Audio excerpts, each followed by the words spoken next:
Hi, I'm Bree, and I want to share a little bit of my story with you.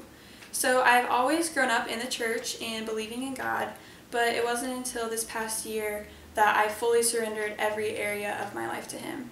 I'm a really big planner, and before giving complete control to Christ, I tried to plan everything myself, just based on what I wanted. I wanted control of my life, which left me stressed and anxious a lot of times. Coming into college, I had my entire life planned out.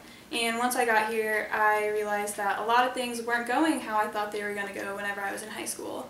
I didn't even originally plan on coming to Missouri State, various relationships fell apart, and there were just a lot of changes that come along with going to college. So when things didn't go as planned, I felt kind of lost and upset and out of control because it made me realize that ultimately I'm not in control of my life. And it also made me realize that there were parts of my life that I was holding back from God, like my future plans. So I decided to fully surrender every area of my life to God instead of just the areas that I was willing to give up to Him. God gave up everything for me. He sent His only Son to die on the cross for me. So why wouldn't I want to give everything to Him?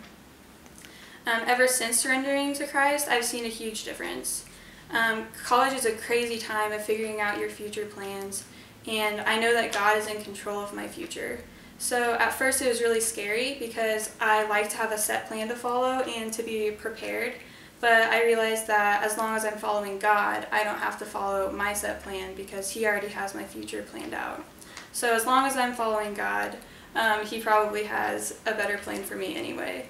So the difference in my life is Jesus. I've given Him control, and I realize now that if I'm following Jesus, I need to surrender every area of my life to Him, and He will guide me. So I don't have to worry about my future.